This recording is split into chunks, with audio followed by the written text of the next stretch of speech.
اعوذ باللہ من الشیطان الرجیم بسم اللہ الرحمن الرحیم الحمد للہ رب العالمین والصلاة والسلام علی خیر خلقہ محمد وآلہ الطیبین واللعنۃ الدائمۃ علی اعدائہم اجمعین۔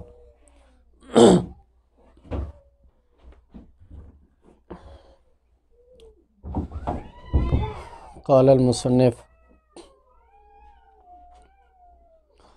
ربما اشکل ثم انه لو سلم تمامیت دلالت الآیت علی حجیت خبر العدل ربما اشکل شمول مثل الروایات الحاکیت لقول الامام علیہ السلام بواسطۃ او وسائط۔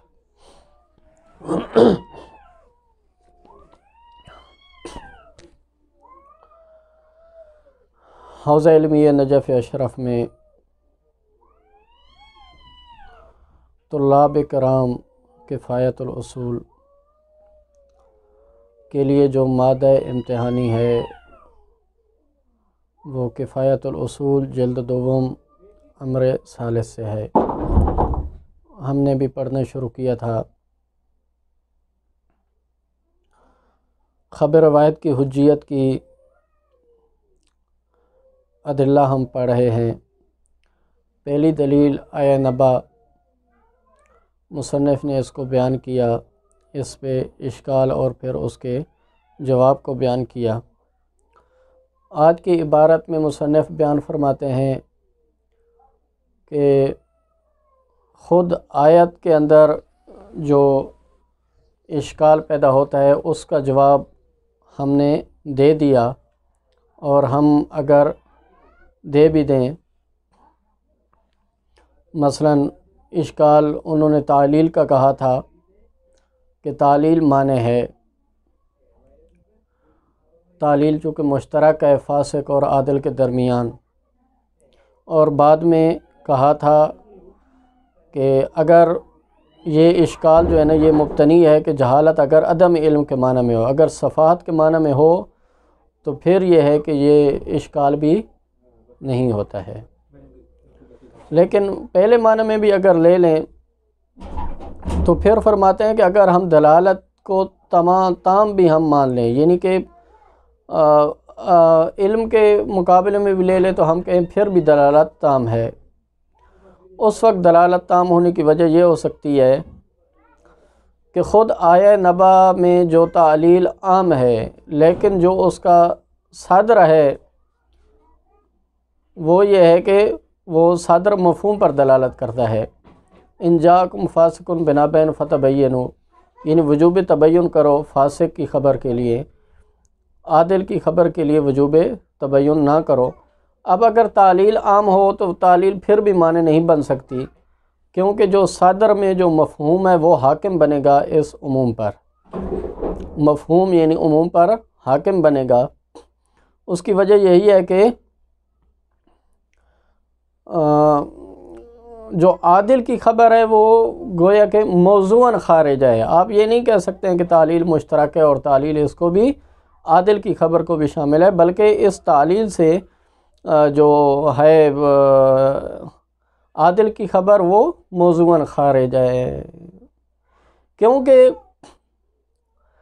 فاسق کی خبر پر عمل کرنا، کیونکہ اس تعلیل میں ندامت کا تذکرہ ہے۔ فَتُصْبِحُوا عَلَى مَا فَعَلْتُمْ نَادِمِينَ، اور ندامت کی دو قسمیں ہوتی ہیں۔ ایک ندامت یہ ہوتی ہے کہ انسان ایک فعل انجام دے اور اس کے پاس کوئی عذر موجود نہ ہو، اور بعد میں یہ ہے کہ وہ اس کو ندامت اٹھانا پڑ جائے، تو یہ ندامت ایک ہے۔ اور دوسری ندامت یہ ہے کہ انسان ایک فعل انجام دے اور اس کے پاس عذر موجود ہو، لیکن یہ ہے کہ بعد میں اس کو ندامت اٹھانا پڑ جائے۔ اس کی بہت ساری ہر جگہ پہ مثالیں دی جا سکتی ہیں۔ مثلا بینہ نے آ کر بتایا کہ کوئی خبر دی، بینہ نے آ کر بتایا کہ مثلا یہ لباس یہ پاک ہے، اور اس کے ساتھ نماز پڑھ لی۔ بعد میں یہ ہے کہ عیناً ہمیں معلوم ہو گیا کہ یہ تو جو ہے نا وہ یہ جو تھا یعنی کہ جو لباس ہے یہ پاک نہیں تھا بلکہ نجس تھا، تو یہاں پر بھی ندامت تو ہے کہ نماز باطل ہوئی ہے، اور بعد میں جو ہے نا وہ اجزاء کا مسئلہ پیش آئے گا کہ ہے مجزی ہے یا نہیں، وقت باقی ہے یا نہیں ہے۔ ندامت یہاں پر بھی ہے، لیکن یہ ندامت چونکہ عذر کے ساتھ ہے، یعنی ہمارے پاس عذر موجود ہے کہ ہم نے اپنی طرف سے کوئی ایسی کوتاہی نہیں ہے، ہم نے بینہ پر عمل کیا۔ اب یہ ندامت جو ہے یہ قابل قبول نہیں ہے، کیونکہ اس میں استحقاق عقوبت نہیں ہے۔ اسی طرح عادل کی خبر پر عمل کرنا اور بعد میں خلاف واقع جو ہے وہ ہو جائے تو ندامت ہوگی، لیکن یہ ندامت آیت میں مقصود نہیں ہے۔ فَتُصْبِحُوا عَلَىٰ مَا فَعَلْتُمْ نَادِمِينَ میں یہ ندامت مقصود نہیں ہے، کیونکہ عادل کی خبر پر عمل کیا ہے، لہذا بعد میں جو ندامت ہے اس میں کوئی استحقاق عقوبت نہیں ہے آخرت کا، آخرت کے حوالے سے استحقاق عقوبت نہیں ہے۔ اس حوالے سے یہ ہے کہ یہ ندامت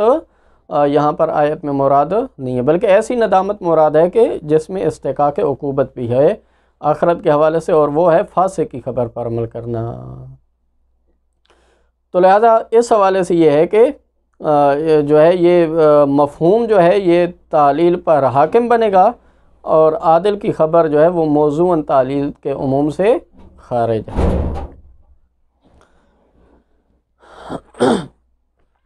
لیکن اس کے بعد یہ ہے کہ یعنی خود آیت کی جہت، جو آیت میں جہات موجود ہیں اشکال کی، اس سے ہٹ کر کئی اشکالات وارد کیے گئے ہیں، یعنی خارج از آیت اشکالات وارد کیے گئے ہیں خبر وید کی حجیت پر، کہ یہ آیت جو ہے یہ خبر عادل کی حجیت کو شامل نہیں ہے۔ انہی اشکالات میں سے ایک اشکال یہ ہے کہ اگر وہ روایات، وہ اخبار کہ جو واسطہ کے ساتھ یعنی ہیں موجود، چاہے ایک واسطہ ہو چاہے زیادہ واسطہ ہوں، تو ان کو یہ آیت شامل نہیں ہے، وہ روایات حجت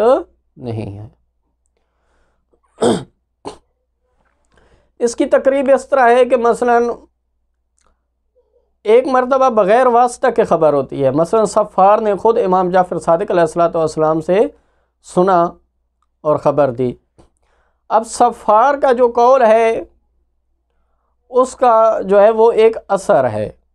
وہ یہ ہے کہ صفار کا قول کیا ہے، یعنی صفار کا جو قول ہے وہ یہ ہے کہ اس کا ایک اثر ہے، وہ یہ ہے کہ امام علیہ السلام کا قول وہ بیان کر رہا ہے، اس میں ہم نے تصدیق کرنی ہے، اور تصدیق کا معنی یہ ہوگا کہ گویا کہ امام علیہ السلام کے قول کا ایک دوسرا اثر ہے باقاعدہ، چاہے وہ وجوب کا ہو چاہے حرمت کا ہو چاہے جو بھی ہے، وہ اثر مترتب کرنا ہے، وجوبی تصدیق کا مطلب یہ ہے۔ تو لہٰذا وہ جو قول کا، جو امام علیہ السلام کے جو قول کا اثر ہے وہ ہم نے مترتب کرنا ہے۔ یہ بات تو سمجھ میں آ گئی، یہاں پر یہ آیت اس خبر کو تو شامل ہے، صفار کی خبر کو، صفار کی روایت کو، لہٰذا یہ خبر حجت ہو گئی۔ لیکن اگر واسطہ کے ساتھ ہو، مثلا شیخ مفید صفار سے بیان کرتے ہیں، صفار امام صادق علیہ السلام سے قول کو بیان کرتا ہے، اب یہاں پر آیت اس خبر کو حجت قرار نہیں دیتی۔ کیوں؟ اس لیے کہ شیخ مفید کا جو قول ہے اس کی ہم نے تصدیق کرنی ہے، تو وجوب تصدیق اثر ہے گویا کہ جو اسی آیت سے مستفاد ہے، یعنی تبین نہ کرو، تصدیق کرو، تو شیخ مفید کے قول کی ہم نے تصدیق کرنی ہے، اور اس تصدیق سے صفار کا قول ثابت ہو جائے گا۔ لیکن آگے صفار کے قول کا کوئی اور اثر ہے ہی نہیں، مثلا صفار کے قول پر تو عمل کرنا نہ ہی واجب ہے، نہ ہی مستحب ہے، نہ ہی حرام ہے، نہ ہی مکروہ ہے، لہذا صفار غیر معصوم ہے، اس کے قول پر عمل کرنا کوئی واجب نہیں ہے، کوئی حرام نہیں ہے، کوئی مستحب نہیں ہے، کوئی مکروہ نہیں ہے، کوئی بھی خاص اثر اس سے ثابت نہیں ہوتا ہے، تو لہذا صفار کے قول کا کوئی اثر نہیں ہے، اور جو اثر وجوب تصدیق والا ہے وہ شیخ مفید کے قول کا اثر ہے، وہ صفار کے قول کا اثر نہیں ہے، کیونکہ صفار کے قول کا اور اثر ہے، وہ یہ ہے کہ اس کی وجوب تصدیق، اب دوسری وجوب تصدیق تو وہ ثابت ہوتی نہیں ہے، اس آیت میں یہ ہے کہ عادل کی خبر کی تصدیق کرو. شیخ مفید کی خبر کی ہم نے تصدیق کی، وجوب تصدیق اثر آ گیا جو اس آیت سے مستفاد ہے. لیکن صفار کے قول میں اب دوسری وجوب تصدیق کو تو آیت شامل نہیں ہے، لیکن یہ ہے کہ کوئی دوسرا جو اثر ہے صفار کے قول کا، تو صفار کے قول کا کوئی اپنا اثر ہے نہیں، بلکہ وہ تو امام کے قول کا اثر ہے کہ امام کا قول یا واجب ہے یا حرام ہے. صفار کا قول کا تو کوئی ایسا اثر نہیں ہے. جب نہیں ہے تو لہٰذا یہ واسطہ کے ساتھ جو خبر ہے یہ حجت نہیں ہے.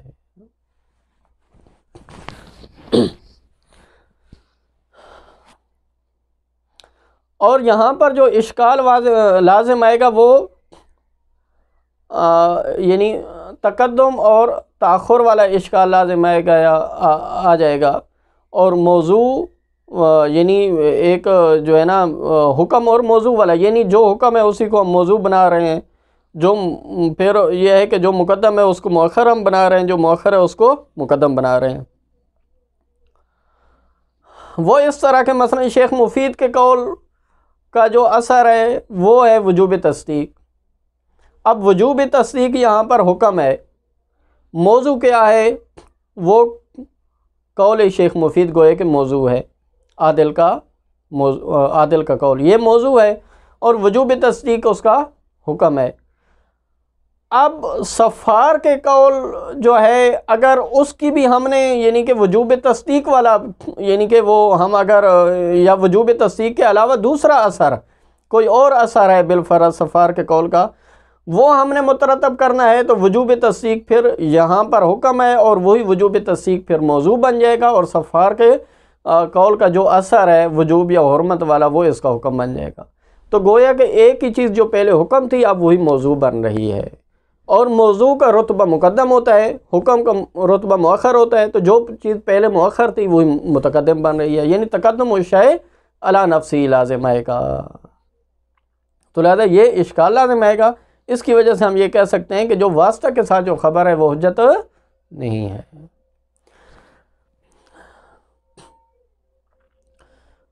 لیکن مصنف فرماتے ہیں کہ یہاں پر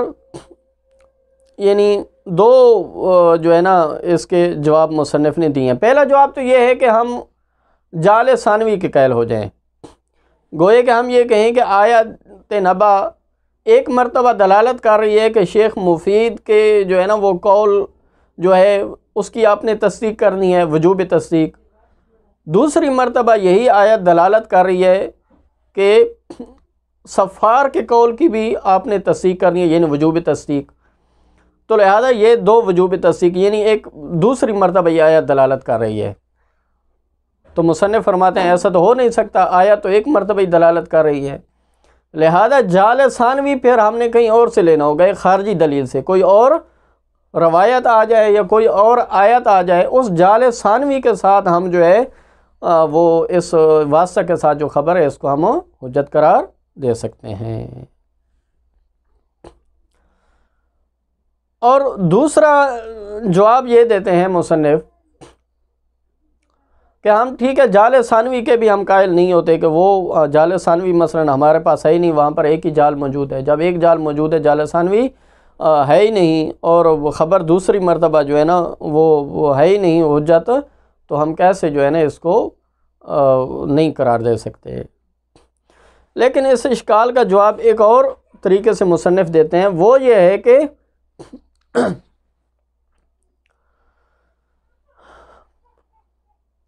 مصنف فرماتے ہیں کہ قضیہ کی دو قسمیں ہوتی ہیں. جس طرح ایک مرتبہ ہم قضیہ طبیعیہ کہتے ہیں، جیسے ہم کہتے ہیں الانسان و نوعن، یہ الحیوان و جنسون، مثلا الناطق و فصلون، یہ والا ہو گیا. یہ اثر جو ہے یہ طبیعی معقولی اس کو کہتے ہیں، یعنی منطق کی لحاظ سے اس کو قضیہ طبیعیہ کہیں گے. اب اس لحاظ سے جو ہے یہ یعنی کہ یہ جو طبیعت پر جو حکم ہے، تو یہاں پر یہ حکم آگے سرایت افراد کی طرف نہیں کرتا، لہذا یہ افراد کی طرف سرایت نہیں کرے گا. الانسان و نوعن جب ہم کہتے ہیں تو اس سے مراد یہ ہے کہ انسان نوعین مفہوم انسان پہ ہم حکم لگا رہے ہیں. لیکن افراد مثلا زید آیا نہ ہے، بکر نہ ہے، عمر نہ ہے، خالد نہ ہے، افراد کی طرف حکم سرایت نہیں کرے گا۔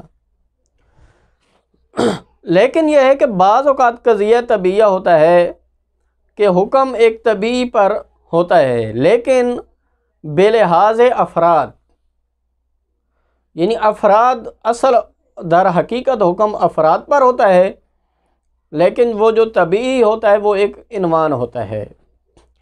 جیسے مثلا ہم کہتے ہیں الانسان لفی خسر، انسان نقصان میں ہے، یہاں پر ایک طبیعت انسان پہ حکم لگ رہا ہے لیکن یہ طبیعی جو ہے وہ معقولی نہیں ہے جو فلسفہ میں ہے، بلکہ یہ طبیعی جو ہے یہ اصولی ہے، اصول فقہ میں جس کو قضیہ طبیعہ کہتے ہیں۔ یعنی حکم افراد پہ لگ رہا ہے لیکن طبیعت پہ جو حکم لگ رہا ہے وہ بے عنوان لگ رہا ہے، حقیقت میں افراد کی طرف۔ یعنی الانسان لفی خسر، انسان نقصان میں، یہ نہیں ہے کہ انسان کا مفہوم نقصان میں ہے بلکہ انسان کے افراد نقصان میں ہیں۔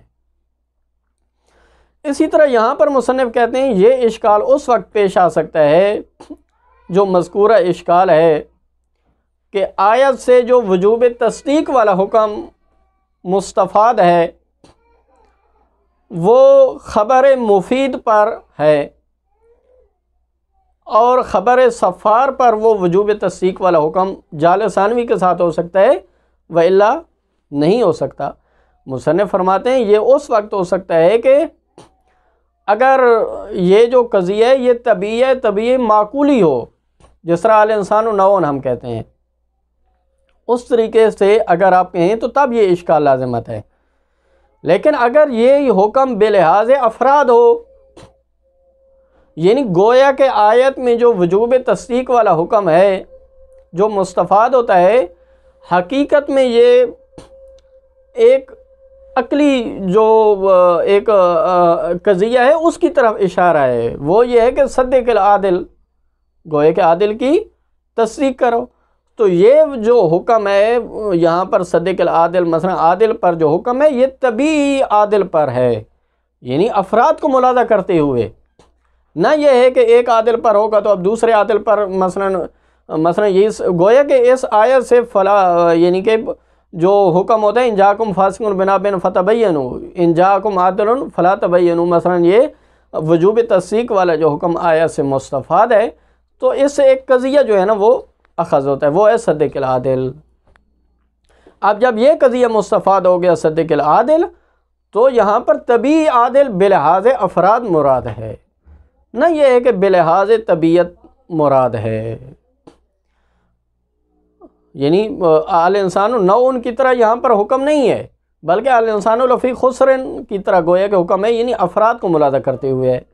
تو یہاں پر یہ ہے کہ جب افراد کو ملاحظہ کرتے ہوئے ہے تو یہ بات نہیں ہو سکتی ہے کہ حکم آگے کیسے جائے گا، افراد کی طرف کیسے جائے گا۔ لہذا عادل ایک طبیعی ہے، کلی ہے، اس کے افراد ہیں، مفید ہے، صفار ہے، فلاں ہے، فلاں، لہذا وہ تمام افراد کی طرف حکم سرایت کرتا جائے گا۔ یہ وجوب تصدیق والا حکم اسی طرح باقی آثار بھی حتیٰ کہ ہوں تو وہ بھی تمام جو ہے نا وہ اس کی طرف جو ہے وہ حتیٰ کہ یعنی کوئی اور اثر بالفرض نہ بھی ہو یہ وجوب تصدیق کے علاوہ تو یہ بھی تمام عادل کے افراد کی طرف سرایت کرتا جائے گا۔ اور اگر کوئی اور اثر ہو بھی صحیح بالفرض،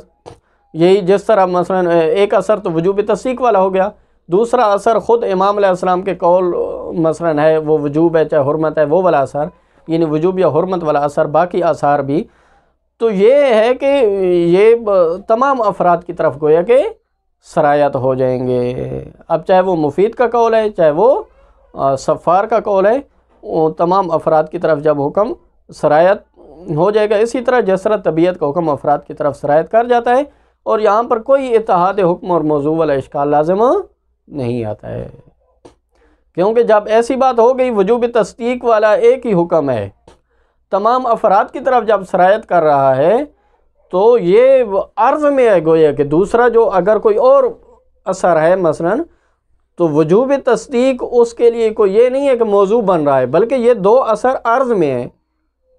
یعنی ایک اثر وجوب تصدیق والا ہے، دوسرا اثر مثلا وجوب یا حرمت والا ہے، تو یہ دونوں اثر گویا کہ عادل کی طرف جو ہے نا وہ سرایت کر جائیں گے۔ اب عادل کے جتنے بھی افراد ہیں چاہے وہ مفید ہے، چاہے وہ سفار ہے، چاہے اس کے علاوہ جتنی بھی وسائط ہوں، تمام کی طرف یہ آثار گوئے کہ جو ہیں وہ سرایت کر جائیں گے، اور کوئی بھی اتحاد موضوع اور حکم والا اشکال لازم نہیں آتا، کیونکہ یہ اشکال تب لازم آتا ہے کہ اگر وجوب تصدیق کو آپ یعنی طول ملیں، وہی یعنی دوسرا حکم جو وجوب یا حرمت ہے اس کے لیے موضوع بنائیں، جب ہم اس کے لیے موضوع نہیں بنا رہے بلکہ اس کو ایک جداگانہ نگاہ سے دیکھ رہے ہیں،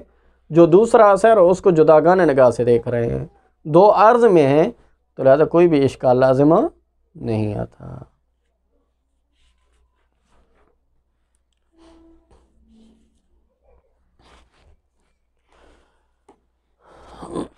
فرماتے ہیں کہ ثم انہو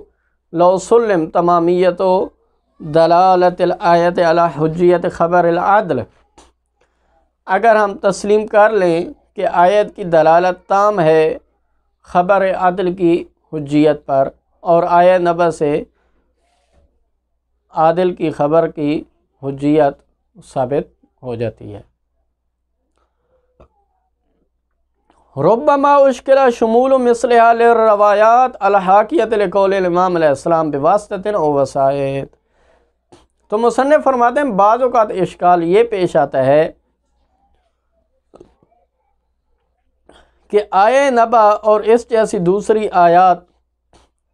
یہ شامل نہیں ہیں ان روایات کو، ان اخبار کو الحاکیۃ لقول الامام علیہ السلام جو امام علیہ السلام کے قول سے حکایت کرتی ہیں، ایک واسطہ کے ساتھ یا زیادہ وسائط کے ساتھ۔ فَإِنَّهُ كَيْفَ يُمْكِنُ الْحُكْمُ بِوُجُوبِ التَّصْدِيقِ، کیوں؟ اس لیے کہ مصنف فرماتے ہیں کہ کیسے حکم جو وجوب تصدیق والا حکم ہے جو آیت سے مستفاد ہے، ایسا حکم کرنا کیسے ممکن ہے؟ الذي ليس الا بمعنى وجوب ترتیب ما للمخبر به من الاثر الشرعی،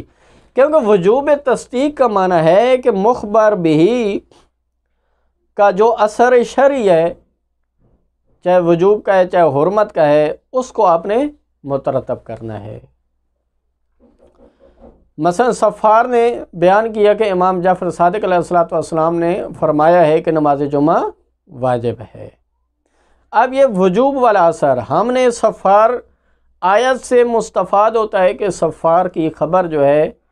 اس کی آپ تصدیق کرو، وجوب تصدیق والا اثر۔ وجوب تصدیق کا مطلب یہ ہے کہ وہ آپ نے مترتب اثر کرنا ہے کہ جو یعنی کہ جو وجوب یا حرمت والا ہے، جو حکم شرعی ہے باقاعدہ، اور صفار حکم شرعی کو بیان کر رہا ہے، اثر شرعی کو بیان کر رہا ہے، لہذا آپ نے اس کو مترتب کرنا ہے، یعنی نماز جمعہ کو واجب سمجھنا ہے بلحاظ نفس هذا الوجوب، یعنی اثر شرعی جو ہو خود اسی وجوب کے لحاظ سے ہو، یعنی اسی جو ہے وجوب یعنی تصدیق کے مقتضا کے مطابق ہو۔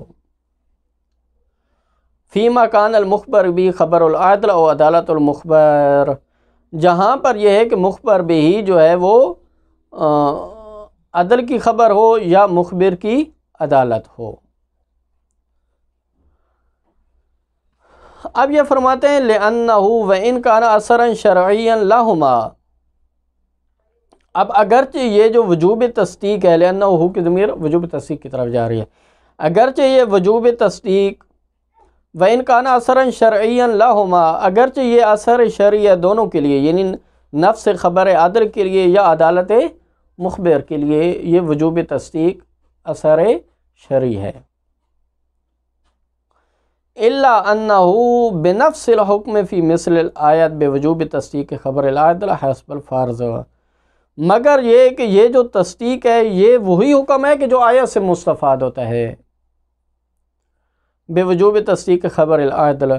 خبر عدل کی تصدیق کا وجوب یعنی آیت سے مستفاد ہوتا ہے حسب فرض، یہ وہی اثر ہے، اس کے علاوہ گویا کہ کوئی اور اثر،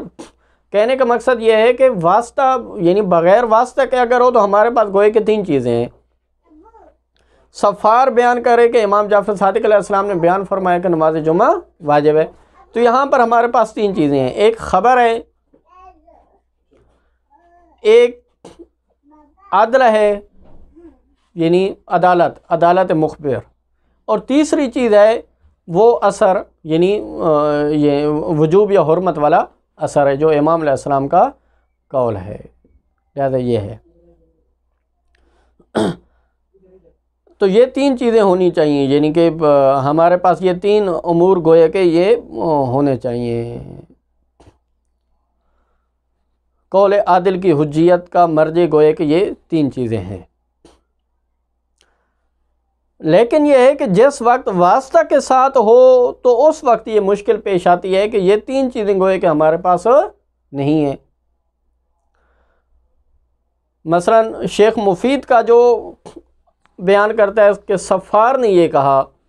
صفار نے کہا کہ امام جعفر صادق علیہ السلام نے یہ کہا۔ اب یہاں پر ہمارے پاس جو چیزیں ہیں وہ دو ہیں، وہ ہے ایک ہے خبر ہے، وہ شیخ مفید کی خبر ہے، اور دوسرا یہ ہے کہ خبر عادل ہے، یعنی عدالت مخبر بھی ہمارے پاس ہے، لیکن جو اثر ہے وہ اثر وجوب یا حرمت والا ہمارے پاس نہیں ہے، بلکہ وہ اثر وہی ہے کہ جو آیت سے مستفاد ہوتا ہے، وہ ہے وجوب تصدیق۔ اور یہاں پر جو وجوب تصدیق ہوگی وہ یہ ہوگی کہ ہم نے گوئے کہ اس کی تصدیق کرنی ہے کہ واقعاً جو ہے نا شیخ مفید جو کہہ رہے ہیں کہ صفار نے امام جعفر صادق علیہ السلام سے قول نقل کی ہے وہ صحیح کہہ رہے ہیں، بس ہم نے اس کی تصدیق کرنی ہے۔ تو یہ وجوب تصدیق کوئی خارجی اثر نہیں ہے ایسا کہ جس پہ آپ نے جو ہے نا وہ وجوب یا حرمت والا جو آپ نے عمل بھی کرنا ہے۔ تو یہی فرماتے ہیں کہ فی مکان المخبر بھی خبر العدل و عدالت المخبر، جہاں پر مخبر بھی خود یعنی کہ نفس خبر ہو یا عدالت مخبر ہو، لأنہ وین کہنا اثرا شرعیا لہما، اگرچہ وجوب تصدیق ان دونوں کے لیے، خبر عدل کے لیے یا عدالت مخبر کے لیے یہ اثر شرعی ہے، الا انہ بنفس الحکم فی مثل الآیت، لیکن یہ اثر کوئی ایسا اثر نہیں ہے کہ جو خارجی اثر ہو، یعنی وجوب یا حرمت والا اثر، جس طرح جو ہے نا جو امام علیہ السلام کے قول کا اثر ہے، یا جو بغیر واسطہ کے جو شخص امام علیہ السلام سے قول کو نقل کرے تو اس کا اثر ہے، لہذا یہ وہ والا اثر نہیں ہے۔ یہ تو وہی اثر ہے کہ جو آیت میں موجود ہے، بے وجوب تصدیق خبر العادل کے عادل کی خبر کی تصدیق کرنی ہے۔ تو ہم شیخ مفید کی خبر کی ہم تصدیق کریں گے کہ وہ صحیح کہہ رہے ہیں کہ صفار سے انہوں نے خبر کو نقل کیا ہے، تو یہ وجوب تصدیق کا یہ معنی ہوگا۔ لیکن یہ ہے کہ آگے صفار کا جو قول ہے اس کا تو کوئی اثر ہے ہی نہیں وجوب یا حرمت والا، تو لہذا یہ اشکال ہے۔ نعم لو انشاء هذا الحکم ثانیا، ہاں یہی کہتے ہیں کہ یہی وجوب تصدیق والا ایک دوسری مرتبہ پھر انشاء ہو جائے، اگر یعنی مثلا گوئے کہ یہ ہو کہ عادل کی خبر کی تصدیق کرو، عادل کی خبر کی تصدیق کرو، اگر دو مرتبہ ہو تو اب یہاں پر ایک جعل کے ساتھ ہم شیخ مفید کی خبر کی تصدیق کریں گے کہ وہ صفار سے انہوں نے جو ہے نا وہ نقل کیا ہے، یہ ہم نے تصدیق کا معنی یہ بنے گا۔ دوسری مرتبہ تصدیق کرو کا مطلب یہ بنے گا کہ صفار جو کہہ رہے ہیں کہ امام علیہ السلام نے کہا نماز جمعہ واجب ہے، پھر اس کی گوئے کہ ہم وجوب تصدیق کریں گے، اور یہاں پر یہ ہے کہ پھر وہ والا اثر مترتب ہوگا۔ یہاں پر وجوب تصدیق کا معنی گوئے کہ یہ ہوگا کہ آپ نے نماز جمعہ کو واجب سمجھنا ہے۔ اگر ثانیاً انشاء ہو جائے فلا باس فی ان یکون بلحاظ ایضا حیث انہ صار اثرا بجعل آخر، تو یہاں پر یہ ہے کہ اس میں کوئی حرج نہیں ہے کہ یہ جو تصدیق ہے بلحاظ ہی ایضاً، یعنی کہ یہی حکم ثانی کے ساتھ، حیث انہ صار اثرا، کیونکہ یہ بھی اب اثر دوسری مرتبہ بن گیا بجعل آخر، تو اس میں کوئی بھی حرج نہیں ہے۔ فلا یلزم اتحاد الحکم والموضوع، لہذا یہاں پر پھر اتحاد حکم اور موضوع لازم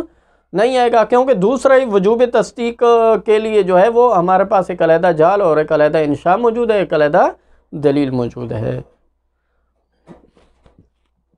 بخلاف ما اذا لم یکن هناک الا جعل واحد، بخلاف اس کے کہ جب ایک ہی جعل ہو، جیسے اسی آیت میں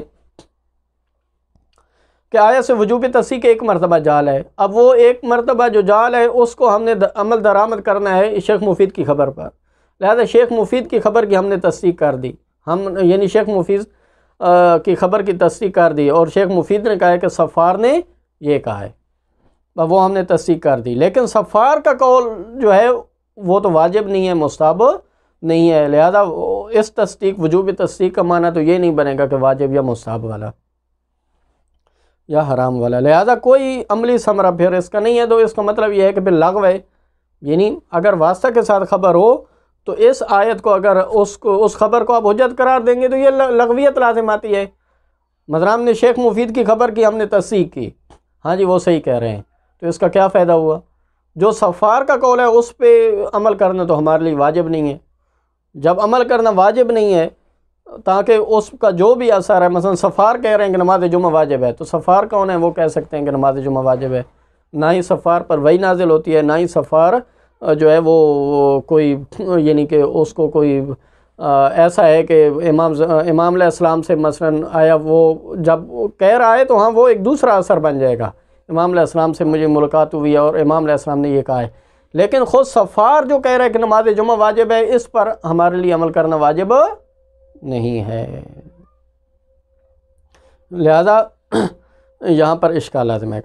وَيُمْكِنُ الذَّبُّ عَنِ الْإِشْكَالِ، مصنف فرماتے ہیں کہ ممکن ہے ہم اس اشکال کا جواب یہ دیں کہ بِأَنَّهُ إِنَّمَا يَلْزَمُ